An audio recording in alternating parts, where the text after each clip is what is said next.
Today, as we can see, is Wear Orange Day, and it's Wear Orange Week for End Gun Violence. And this is the week that there's a lot going on to recognize that. And I just want to take a minute to talk about that because I think we can be proud of what's happened this year around that. Partly, the End Gun Violence Coalition has been very impactful across the state and has been responsible for passing several pieces of legislation affecting gun violence, and hopefully it will have some impact on decreasing it. And now it's time for implementation and education on that, and those bills are in effect, and we're starting to see a little bit of impact. I also want to call your attention to an event that's taking place in Ann Arbor, because there are several across the state now through the rest of this month. But in Ann Arbor, there's an event at Northside St. Aidan's on June 29th at 6 p.m. And it will have several speakers and legislators there to, again, have a session around ending gun violence. So we hope you can participate. I will follow up and see if that it's on our webpage and website so that you can find that, and have Esther also put it on in with some of the publications. So Jim Peggs is the chair of the subgroup for social justice. Larry Engelhardt is his co-partner, and the other person who's been very influential that I'd like to have a shout out to is Carol Fletcher, because she's really been keeping track of it, sending out messages, and helping to coordinate these events. Jim, would you like to say anything else about gun violence? Just that there are events otherwise at the eastern side of Washtenaw County, so Ypsilanti will have one or so of the events. Watch the our weekly newsletter, because we'll make sure they get in the bulletin or the newsletter. And there are events in Detroit, one of the originals. I will point out the fact that the orange, which is of course the international hunter's color, is basically a nonverbal message. It says "Don't shoot," and it was adopted after a young middle school student in Chicago was killed by a stray bullet after she had just come back marching in President Obama's inaugural parade. And her name was Hidea Peterson, and that's partly what started this whole movement about Wear Orange. So there'll be more information coming. Thanks, Don. Great, thanks. And today, we're fortunate to have Margaret Leary here from the League of Women Voters, because we're going to have one of several sessions around the election. And League of Women Voters, as you know, keeps all of us informed about voting procedures and voting issues and so forth. And so Margaret's here to share one with us today. And Margaret's has education in library science and has served in multiple libraries and colleges across the country. And in addition to her service and dedication to the League of Women Voters, she's also served and is serving on several boards and so forth. So we are very pleased to have her here to talk a little bit maybe about some of the changes in the voting, but most of all to tell us about new legislation that's national legislation that our legislature in Michigan is addressing, called the National Popular Vote Interstate Compact. And with that, I'm going to turn it over to Margaret. Yeah, okay. Thank you very much. Can you hear me okay? Is the mic working? Okay. Another mic? No, it's... Okay, you don't have another mic. We'll just have to use that. Okay. Thank you very much. I appreciate that introduction. The League of Women Voters, let me just show you one thing about it. That's basically what we do. And we are something that, when I say this, you're going to think it's a non sequitur, but we are an organization that is nonpartisan but political. And that means we are nonpartisan in that we do not support or oppose political parties or political candidates. But we are political in the sense that we watch problems that are developing. We watch proposals that have come and are perhaps before the legislature, and if we think it's something that's worth doing, then we throw ourselves behind it completely. And I will give you my favorite example, which is our help in getting the Michigan Independent Redistricting Commission to work, and they are presently redoing the maps for the Senate districts around Detroit. They successfully did what the court wanted them to do and redrew the House districts around Detroit. The League supported that. Sue Smith has been important in getting the trust of the staff and the members of the Redistricting Commission, and she has put together a team that I am very proud to serve on. Collectively, the 7 or 8 of us watch every single meeting of the Independent Redistricting Commission, and if you should want to do that, it's all on YouTube. However, they have met probably hundreds of times for at least a couple of hours. It is sort of fun to watch them, but I don't recommend it for evening entertainment. We also strongly supported the 2020 census, but our efforts to support that got cut off by a couple of things that I don't need to name, you all know. And we are now engaged in supporting the idea of the national popular vote, which is what I'm talking about today. I have provided a handout, and if you didn't get one, there are others floating around. You may keep it, you may share it with people. If you belong to another group that might like to hear this presentation, we have a second presentation about new voting rights in Michigan. I suspect this audience knows as much about that as I do, but if you know of a group that might need to know more about early voting, changes to absentee ballot voting, and so on, every change that was made improves access to voting. I recently came across an article in a national magazine for intellectuals who care about this stuff. And the title was something like How Michigan is a Model for Improving Democracy. And it goes through all the things that Michigan has done. So let me get started with this. But before I start the PowerPoint, I want to show you this book is about it's called Every Vote Equal, and it's about the National Popular Vote Interstate Compact that I'm going to talk about. This contains everything you need to know, and it especially contains over 100 pages of responses to inaccurate information about this vote, this proposal. So if you think you're going to run into people who are going to argue with you, you can get this. I got up all my courage one day and weighed it. It weighs 3.5 pounds. Courage, because you have to weigh yourself before you weigh the book. Anyway, I recommend it. It is available full text for free, and I believe the handout has the site, but you just do National Popular Vote and you can find it. Okay, let's get started here. The purpose of this presentation is to educate people about this National Popular Vote proposal, which is now before the Michigan legislature, and to encourage you to contact your legislators in the State House and the State Senate, telling them that you care a lot about this and that everybody you know cares a lot about this, or whatever you want to say.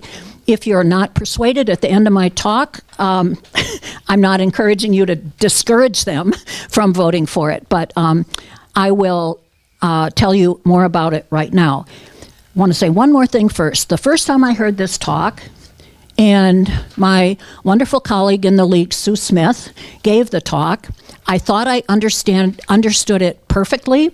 It seemed simple. I was sitting next to another League member, and she started asking me questions, and I couldn't answer the questions. So if you get confused, interrupt me. It's okay. Or ask questions when I get to the end. Okay, I'm finally going to start. The U.S. currently elects a president how? Good. And here you see it. And you see, if you've got good enough eyes, you see how many electoral college members each state has. On election day, we cast our ballot for the presidential candidate that we prefer. But the real vote, as we all learned a lot about a couple of years ago, is when Congress, the electors, meet in December and cast their ballots. So states are allocated one electoral college member for each member of Congress. So every state has 2 senators. Michigan has now 13 representatives, so we have 15, and that shows up here. In order to win the presidency, a candidate needs to get how many? 270. And where does that number come from? It's slightly more than half of 538, which is the total numbers of members of Congress, counting all the states plus the District of Columbia. So 270 is a majority of that, and that's what we aim for. Here is what the Constitution says. This is really important for you to know, because the biggest myth about this proposal is that it could not be done without a constitutional amendment. That is false. This is what the Constitution says about how the president is determined. Each state shall appoint in such manner as the legislature thereof may direct a number of electors. So what happens is state legislatures decide how to award their state's electoral votes, a power that the Supreme Court has examined and determined is plenary. That means plenary means it covers everything having to do with that question, and it also means that it is solely the responsibility of the legislature to do that. So we don't need a constitutional amendment. Our Constitution already directs the legislature to do this. So what happens is that 48 states choose their electors based on whoever received the most votes within their state on election day. Now you look at 48 and you say, okay, but there's 2 more states plus DC. They have slightly different methods, but they have so few electors that it doesn't really matter. So just think winner takes all within the state. So in 2020, if you were one of the 6 million Californians who cast a ballot for Donald Trump, or one of the 5.2 million Texans who cast a ballot for Biden, your vote was effectively thrown out at the state line, because California cast all their electoral votes for Biden and Texas all of theirs for Trump. So that is the difficulty. All those people who voted for the loser within their state, their votes didn't matter at all. Not at all. It was not proportional. It didn't matter. So state law is the reason that we end up with divergent elections when the popular vote winner is the electoral college loser, which leads us to discussing the problems from the current system. This slide, I hope you can read it all. I keep meaning to make it. Can you read it all? Okay. So these are all the times 5 out of 46 of our presidents lost the national popular vote. Now, you can look at this, and I'm going to point this out. The League is nonpartisan. This is not the League's opinion. These are the facts about what happened. So 2016 and 2000, the Electoral College winner was not the same as the popular vote winner. That happened 3 other times. But notice, these 3 times at the bottom were in the 19th century. None of these are in the 20th century. They're in the 21st century. So these 2 were very recent. In addition to that, I'm going to show you some near misses over the last 20 years. And we've had 2 wrong winner elections that I just showed you, and 2 near misses. In 2004, if 60,000 more voters in Ohio had cast their ballots for John Kerry instead of George Bush, Kerry would have won Ohio, won that electoral college and the whole electoral college, and become president, despite losing the popular vote by a larger margin than Donald Trump did in 2016. And then 2020 was our second near miss in the past 2 decades. If 21,460 voters had changed their minds and not voted for Biden, divided among, say, Arizona, Georgia, and Wisconsin, Trump would have gone on to win a second term despite losing the popular vote by over 7 million votes.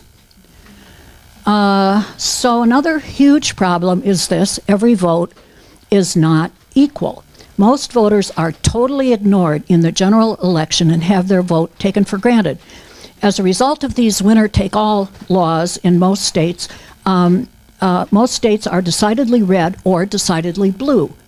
And the candidates for the general election only campaign in a small number of battleground states, swing states. We live in one, so we are going to see a lot of candidates coming here, a lot of ads, and so on.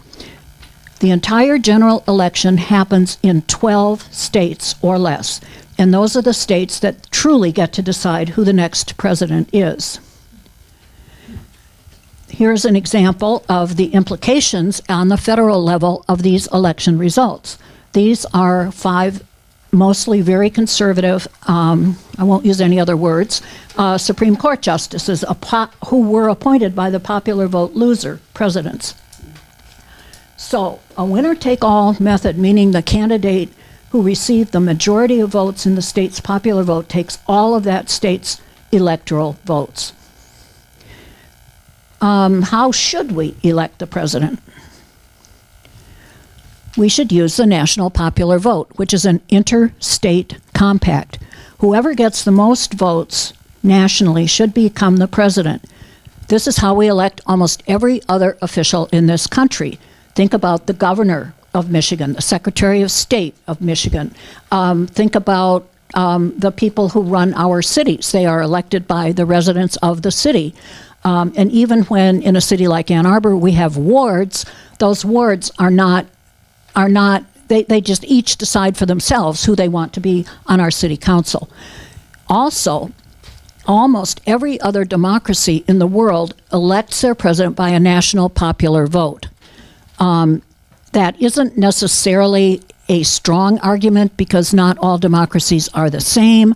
However, it is true that we are the only one that doesn't elect it by a national popular vote. If we had the national popular vote, we would break the system where candidates advocate for positions that poll well with swing voters and only listen to the concerns of voters in a small number of states. It's about 12 states. And just because Michigan is one of them isn't a good reason for us to not want this change. So how can we do this? The National Popular Vote Bill. The National Popular Vote is a proposal for an interstate compact. Before I say more, I'm sure you all are well aware of one interstate compact, the Great Lakes Interstate Compact. That is a compact among all the states that border a Great Lake and the 2 Canadian provinces. So it's almost an international agreement.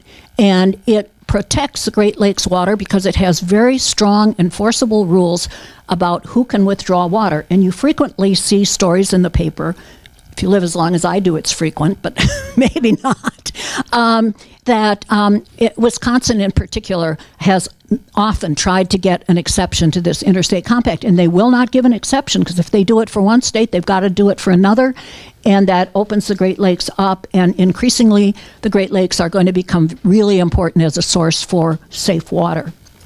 So this interstate compact bill has to be passed by state legislatures. It's not going to come to us as voters, except as we vote to elect state legislators. But the one thing I'm going to encourage you to do, if you don't remember anything else, if you think this is a good idea, contact your legislator that you vote for, or that you would vote for, or could vote for. I will give you the names of some of the most important people, but the current session is about over. Later this month, it will be over. So just pay attention to who your legislator is after November, and let them know that you think this is very important. We've had 40 years of a gerrymandered legislature, and I get annoyed sometimes at what our current slightly Democratic state and House are doing, and then I remember 40 years of the wrong thing being done, worse and worse and worse from the standpoint of the league as well as myself. And so there's a huge stack of things to be done, and they have prioritized them, and they had about 2 months where they couldn't even do anything because two Democrats were gone who were elected mayor, and they had to be replaced. But this bill only goes into effect when states whose electoral votes add up to 270 have been committed to it. And the way they get committed is their legislatures have to pass it. But it gets slightly more complicated. But basically what this would be is that the state would replace its law that now says we cast our electoral votes for the person who won our state, so that the law would be we cast our electoral votes for the person who won the majority, the national popular vote. And then it will go into effect. It cannot go into effect for this year, but it very clearly could go into effect for 2028. So don't forget about it and keep pushing for it. And this again is what it says. Each state shall appoint in such manner as the legislature thereof may direct. And here is information that is on the handout that I gave you. And the handout has more information than this. But I need to point out that down here at the bottom, it says orange indicates passage by one legislative chamber. That's wrong. Now, there may be other things that are wrong. In Michigan, our House has considered it, and their elections committee has passed it out to the floor, but there's no sign that they're going to take a vote.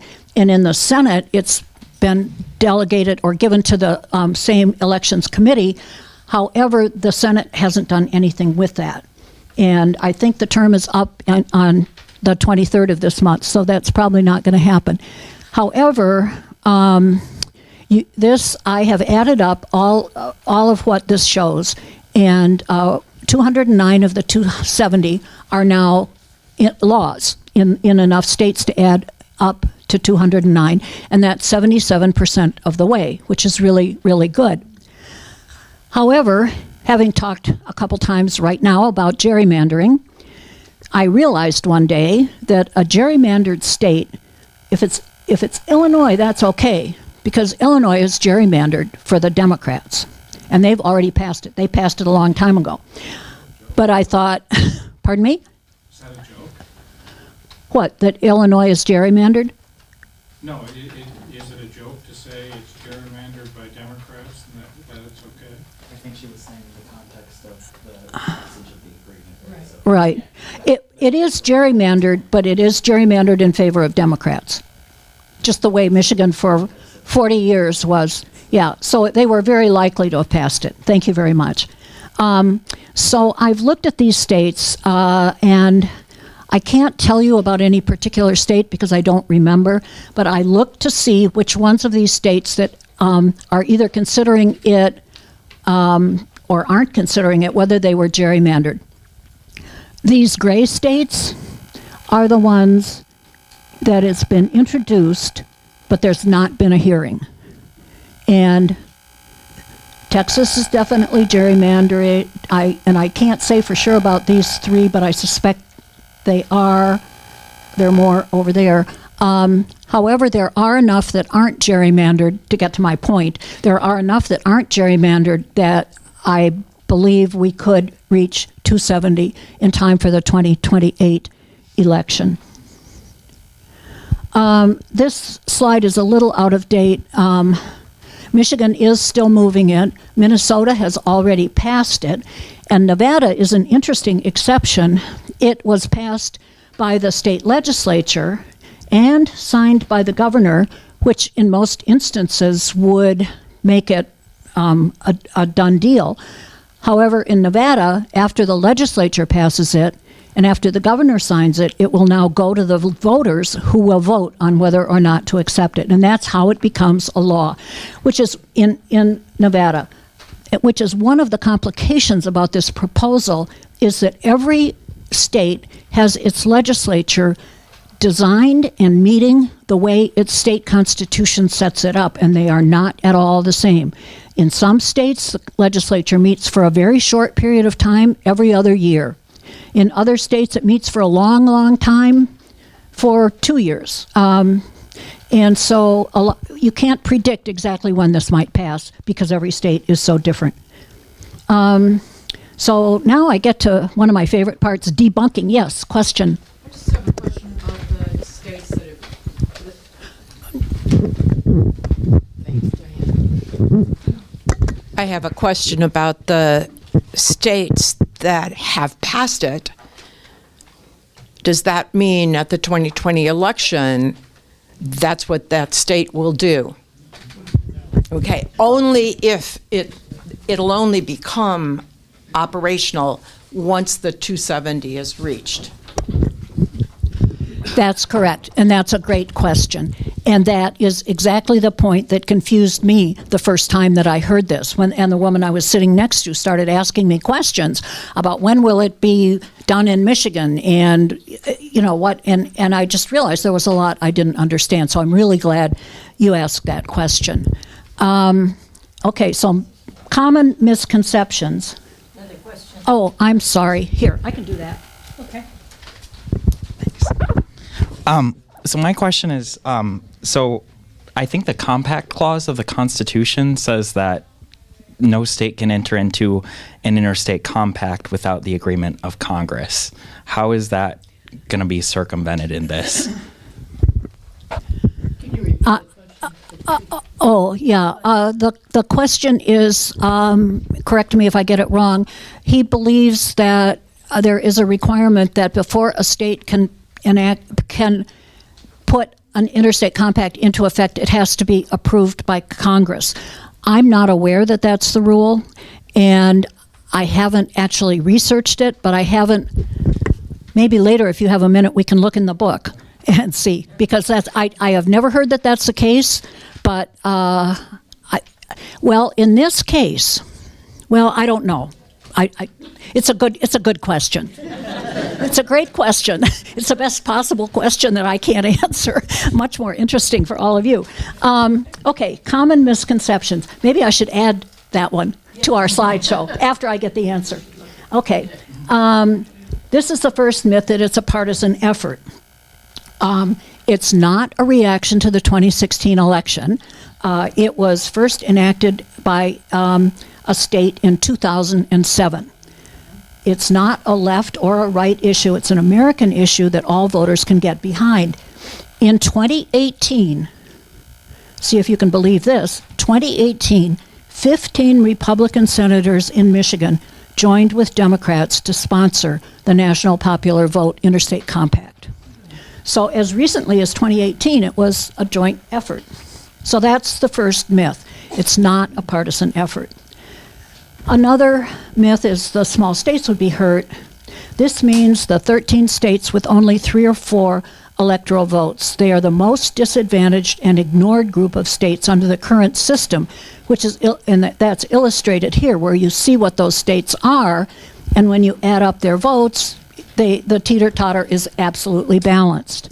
So there's no reason for candidates to put a lot of effort into these states, not just because they are small, but also because they are not really gettable by anybody except a blue candidate here and a red candidate over there.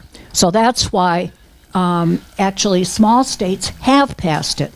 Hawaii, Delaware, Rhode Island, Vermont, and the District of Columbia have already signed on to NPV because they know it makes their voters more relevant. Next myth, candidates will only campaign in big states. Every vote in every state would matter under the national popular vote.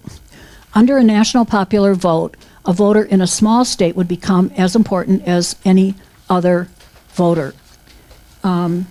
They will, regardless of whether the vote was cast in California or Wyoming.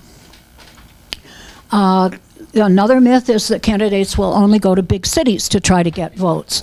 And this is a common misconception that big cities will decide elections under the NPV. This stems from people thinking cities are bigger than they actually are in terms of the national population.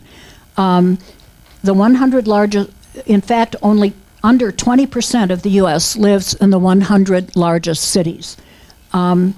To win a national popular vote, you can't just campaign in the 20% of the country which lives in rural America either.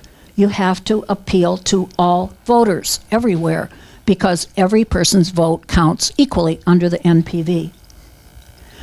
Campaigning under a national popular vote. Candidates, currently we have two kinds of voters in presidential elections. Those in flyover states who don't get any attention from the candidates, and those in swing states or battle state, ground states, which see a lot of the candidate. We don't have to guess about this because we know that when every vote matters, meaning in a battleground state, candidates pay a lot of attention. And here's another thing that impacts. Of course, doing all that campaigning brings money and jobs to a state where there's a lot of campaigning going on. But here's the other thing that happens. What do those candidates say? Do they say something that would appeal to someone in Wyoming or Vermont? No, they appeal to voters in Michigan and in the other battleground states. That can lead to a second damaging point, which is that everybody will think that that's the candidate's proposal, and the candidate will be incentivized, especially perhaps theoretically in their first term. A presidential candidate would want to do what he promised to do in those battleground states, which warps not only the economy of the states, but the policies of the presidential candidates. So this is another myth that is related, another fact that's related to the one I mentioned first, which is that that the founders didn't create the current system. The founders didn't create the current system. The founders, in fact, could not agree on what to do about electing the president. When were they figuring this out? Not this century, not the one before this century, but in 1790, whatever. They had come to the point where they had pretty much written the Constitution. They had established 3 branches of government. They had established there would be a president, but how would that president get elected? They thought and thought and thought about it, and finally came up with this idea of having every state decide how they're going to allocate their electoral college votes. And they settled on the state legislature deliberately after long discussions because the state legislature was the closest to the people. The state legislature would have been elected by the people and therefore is a legitimate kind of organization to make this decision. But the way we do this electing did not suddenly become the way it is now. Because remember that point in the Constitution that said each state determines how their electors are vote and are chosen. And by the way, in Michigan, our state constitution says that the electors will be chosen by each political party. And then the political party that wins the state of Michigan, their electors vote for that person, the popular vote in Michigan. So after coming up with this concept, they let the states decide how to proceed. The current system is nothing like it was at the founding of our country. In the first presidential election, get this, first presidential election, how only 5 states allowed citizens to vote. So originally there were 13, and 5 allowed people to vote, but who voted? Men, white, owning property in 5 states. So that's hardly the kind of national election that we have now. However, it has evolved. And founders created a system where the states get to decide. I've pretty much said this already. But now we're doing something that's totally consistent with that by advocating for the NPV. We are allowing, encouraging, asking the state legislature to change its system. The state legislature created the one we have right now. They can change it. We don't need a constitutional amendment to make them change it. And in fact, if you take the Constitution literally, it's their duty to do this, because the Constitution says they decide. So they decided at one point to use the Electoral College and to use the winner-take-all method. They can undo that decision because they're the ones who made it. They can undo it. So this is what we're aiming for. No flyovers, no swing, no blue, no red, just voters. So the League of Women Voters of the U.S. has voted to support this, and so has the League of Women Voters of Michigan. And I'm doing this presentation to encourage all of you to learn about this and to let your legislatures know about this. If you belong to another group that you think would like this presentation, I would be happy to either do it myself. I have a small team of other people who do presentations. The handouts are free. The talk is free. We will go anywhere in Washtenaw County because we're the League of Women Voters of Washtenaw County. And we are particularly interested in giving this talk to people who might not already know about it. We have a second presentation on new voting rights in Michigan. And I mentioned this earlier, but I'm mentioning it again because many of you might be connected with groups that are not aware of the fact that they will, because we haven't had a big election under these new rules. 9 days of early voting. If you know organizations where people aren't voting because they have too many kids and too much work to do and not enough time, 9 days of early voting. Absentee ballots, you can sign up and get an absentee ballot for your lifetime. And we can explain why that's a good idea or why that might not be a good idea given your individual circumstances. So we have that talk also that we can do. So this bill has been introduced. It needs to go through the committee process and probably won't happen this time, but it might happen in the next term.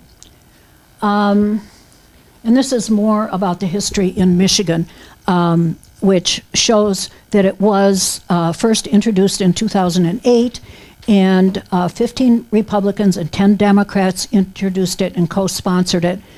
There was no bill introduced in 2019-20, and in 21-22, it was introduced, referred to the Committee on Government Operations, and died there.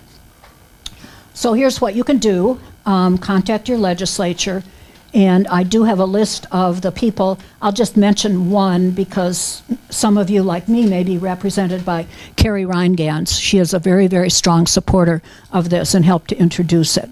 And the Senate committee has not yet considered it.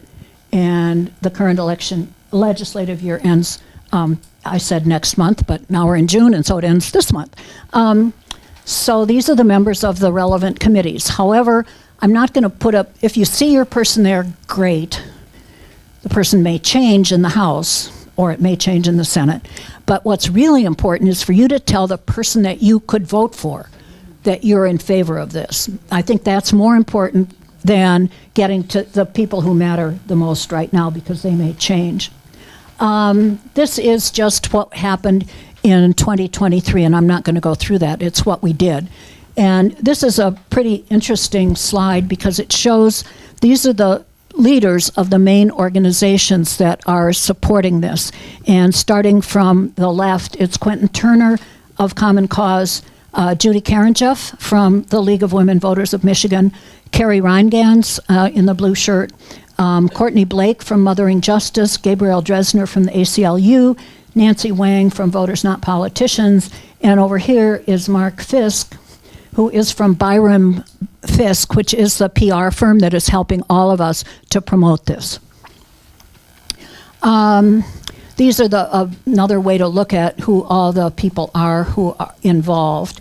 And these organizations are working together to support this, just as many of these same organizations work together to get the Michigan Independent Redistricting Commission on the ballot. League members and members of these groups went around. One of the things the League does that I love doing is taking one of these petitions around and asking people to sign it, because not only is it a way to get it before the voters to put it on the ballot, but it informs people about what's going on. I took the one about early voting around in my neighborhood, and there was a middle-aged man who was in, I just have to say, in very good physical shape, who was building a deck for his mother.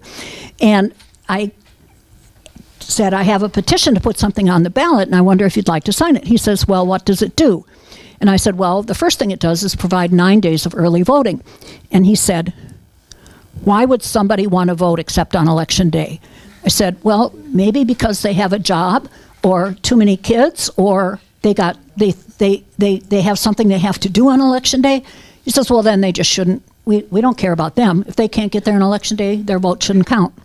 So, I mean, I said, you're entitled to your opinion. Good luck with your deck. And I moved on. So there are people like that, and it's okay. They can have their opinion, but I found it was really fun to go around and do this. Anyway, these are all the people that are working towards this. And I have to say, the League of Women Voters is a relatively small organization compared, say, to the ACLU or even VNP. I think in the state we have about, no, is it the county? County. We have about 250 members at any rate. So this is other resources. And I want to point out, again, if I can find it and then lift it up, this 3.5-pound book put out by nationalpopularvote.com, and it's available free on the internet, which is nice because then you can search it for whatever you're interested in. But it's answers to 131 myths. Many of them are repetitious. So now I think I'm at my favorite part where I can ask you to ask me questions. And I'm going to, there you go, Carol. You started out early in the talk mentioning the Supreme Court being supportive. I don't remember what your quote was. Is there a chance, given the current Supreme Court, that they can somehow shoot this whole thing down? That's a good question, Carol. Thank you.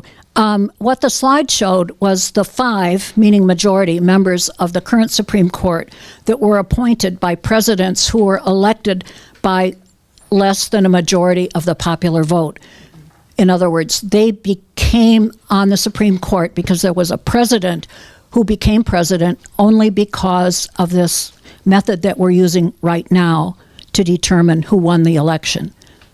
Who won the presidential election, and referring specifically, most recently, to Donald Trump, who won because of the Electoral College. Is that responsive, Carol? Well, you had on the left something from the Constitution. Yes. What the Constitution actually said. And We need to do something about them being plain out. Yeah. So I've been asked to show. This is the slide that shows. Let me go before it. Okay. It was like the second or third slide. Second or third slide, I've been asked. There. Is that the one? It's the Constitution. There. Yeah. Each state shall appoint in such manner as the legislature thereof may direct a number of electors. is there any way the Supreme Court can... The Supreme Court has already considered this and has determined, and I can't cite you the case, but it was quite some time ago, and because we've had this current system for a long time, decided that this means that the legislature has plenary power to make this decision about how the electors shall be appointed. But what worries me is the Supreme Court supported Roe v. Wade and then came back and slapped it down. Okay, the question, the comment is that the Supreme Court has been known to undo its own decisions, and could that happen again? I hope not, but this was a long time ago, and it's pretty clear to me what this says. The decisions about abortion were based on what I would call more theoretical interpretations of the Constitution rather than the exact wording of the Constitution. And this one says, each state shall appoint in such a way as the legislature may direct a number of electors. And in Michigan, the legislature has decided that those shall be appointed according to what the popular vote in Michigan was, and that all of our electors will vote for the person who won the popular vote in Michigan. And every other state basically has that same rule. They may have slightly different slightly different statements about the exact manner that the legislature will do that. And in Michigan, there is a state statute that says the legislature will ask each party to appoint its own electors. And that's how the electors come to be.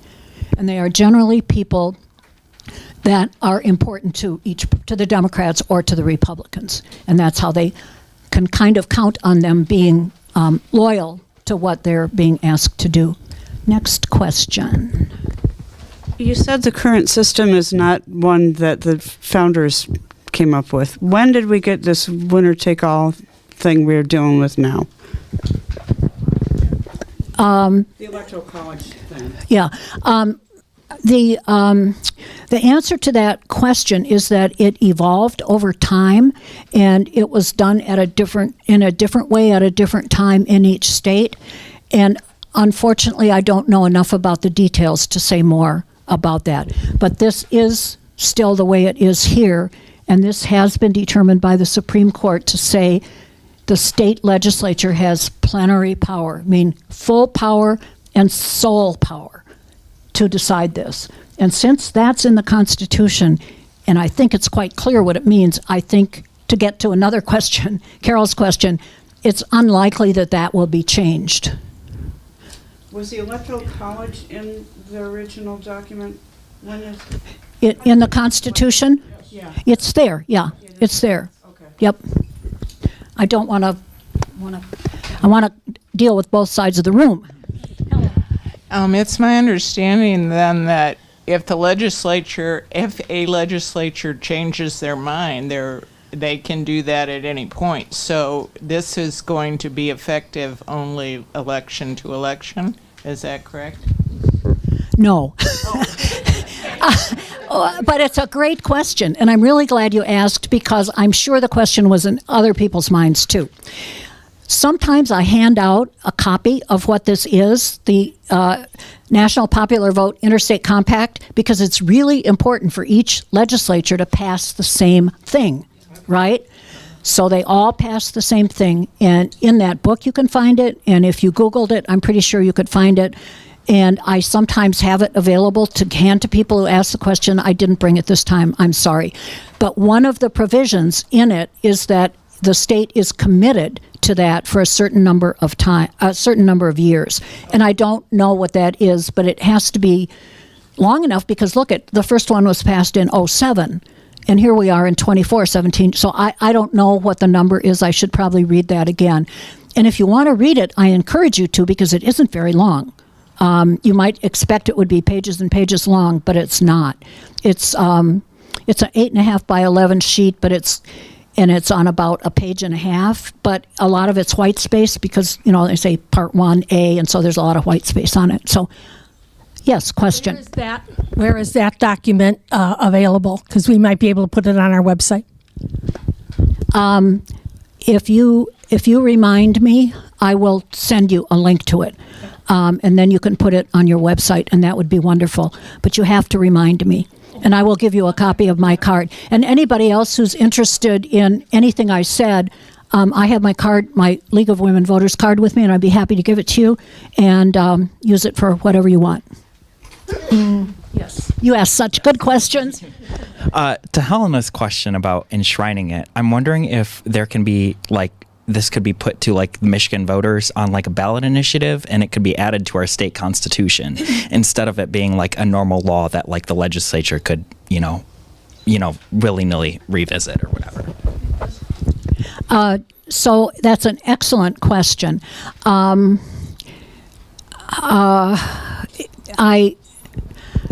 Interstate Compact does require that the legislature pass it. I don't see any reason why it couldn't be put in the Constitution, which I want to say something about in a minute. But I think that might make it a little bit difficult. Actually, there was a group several years ago that was collecting signatures to put on a petition to put this on the ballot, and they ended up dropping it to put it on the ballot to amend the Constitution. But here's the thing, the bigger point that I love to make when I get a question that enables me to do that. We are so fortunate to live in Michigan. We have a Constitution that enables the voters to amend the Constitution only, as best I can tell, although it gets really, really complicated when you ask the question of yourself how to find out. There are at most 14 states that are as liberal as Michigan in allowing voters to change their state constitution, and they do not need the legislature's permission, and the legislature cannot undo what they did unless the voters subsequently approve it. So it's like a double layer of protection, and we are so lucky. I found a document that summarizes how every state's constitution provides for changes to the Constitution. And I happen to be curious about Illinois because I have a cousin who lives in Illinois who always wants the same kind of things that I want. And it said that the voters can change the Constitution. And then it had a little footnote, and I looked at the footnote, and it said only one element in the Illinois Constitution can be changed by the voters without the legislature's approval. And it was something minor. I can't remember what it was. So to say that the voters could is an oversimplification. They can, but only about this one narrow thing. So is that responsive? Yeah. Yeah. Question? I thought I saw a hand. Maybe I saw somebody clapping. Here's another. Oh. I already asked the question. Give it to somebody else if there's time. Let's see. Can I get there? That's all right. No. I'll pass you the. No, I'll bring it to you. I will hand deliver it to you. I'd like to continue with Reverend's question. The U.S. Constitution, the key word is legislature. The legislature decides how the electoral votes are cast for that state. So we still require the legislature being involved, even if there is a citizen's initiative. So we could do both then? Yeah. Potentially. Yeah, potentially. It says each state shall appoint in such manner as the legislature thereof direct a number of electors. It doesn't say how those electors have to vote, which can create a problem. You might bring up faithless. Yes, you might. Any other questions? You're asking such good ones. I can't have them stop. Mine's easy. What are the two states?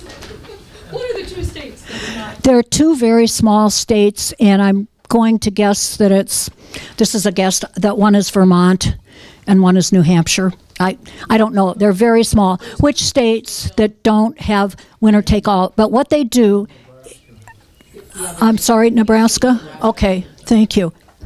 And what they have is, well, it doesn't matter because they don't have enough electoral votes to really change things. But I think in one of them, they have. It's one of the states that only has 2 electors, and I can't remember exactly how it works. It's something like one of them represents what the entire state voted for, and the second one votes for whatever their congressional district voted for.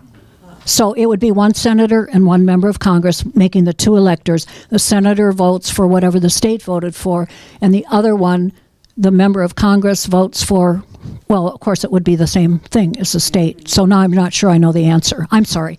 But it's a good question, and I don't know the exact answer. It could be. It could be. Other questions? Okay. Is this your third or your second? It's my second, but I'll back off. No. I wasn't meaning to say you couldn't. I have a question about consequences, the unintended consequences of something like this. And it's not that I would support a national vote, but for me, what I can envision in the future is far more money coming in from all kind of all kinds of sources. So because you're talking about candidates having to go to every state and having to set up all the apparatus for state, the parties having to set up all the apparatus for each state. And I wonder if there's talk about, again, going back and trying to get some movement on limiting the amount of money that can go in to the elections. I mean, Citizens United. Thank you. That's a great question. And I think that could happen. But I think dealing with that possibility is beyond the scope of what this proposal could do. And I think it could be dealt with if this does become, if we do get 270, we would just have to deal with that. If it turned, it's certainly a problem right now already. So I wouldn't like to see it get to be a worse problem. But so I'm with you on that. I just think it's important to get this done, and then we have to deal with the other one anyway, I think. So, other. I promise this is my last question. I won't accept that. So there's the 5 elections that the popular vote loser won the election.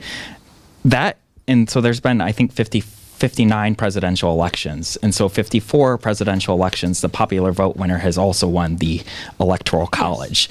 So that to me says that there's like a 9% failure rate. How can we tolerate this failure rate if it's continuing to happen? And why would we put up with a failure rate of 9% if we don't even put up with a failure rate of 9% in any sport or things like that we participate in? I think 9% is correct, and I think that's a failure rate that we shouldn't accept. What's really troubling about it is that it's happening more often, and twice in this century, and only 5 times before that, and never in the 19th century. So I think my concern is that it's happening so often, and that we are. Well, I can't even say what we are nationally, but I think my concern is that it's happening more now. And the near misses as well, a couple of near misses. Other questions? Okay.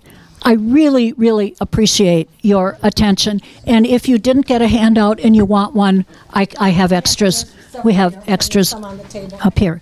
Thank you.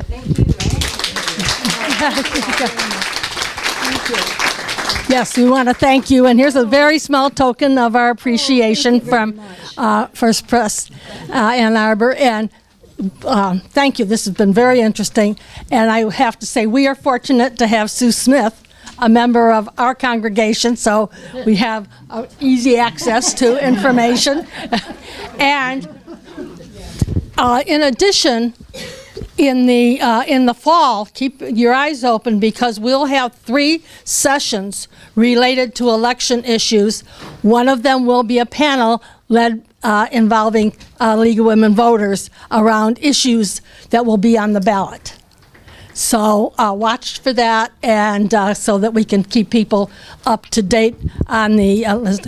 I also, sure. So about the League of Women Voters, I was supposed to mention this at the beginning.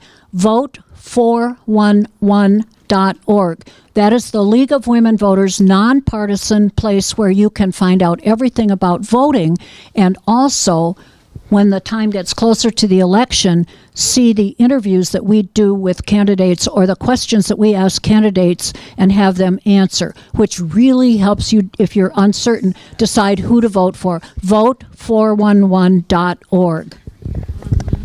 Can we have the slides put up on our website? I'm not sure about that. I didn't really create them. Could you check and see if there's a way for us to make them accessible? If you include that in the email to me. Okay, all right. Okay. No, I'm sorry to say that. That makes sense, yeah. Right. Then I know who to say. I will tell you this, that we have recorded this session. So if you went back to, you could, on YouTube, I don't know how long it will be up, but I'm sure we could access, I was going to say, Okay. Thanks, Bill. So the other thing I want us to keep in mind, especially those who are active in social justice, this might be an issue we might decide whether or not we want to advocate for, because one of our roles is advocacy for certain issues. So I'm just putting that out there as a possibility from the standpoint of the Social Justice Action Group. So thank you to all of you who are here, and a special thank you for Margaret for her presentation. Thank you. You all did more than I did. Thank you. Thank you. You're welcome.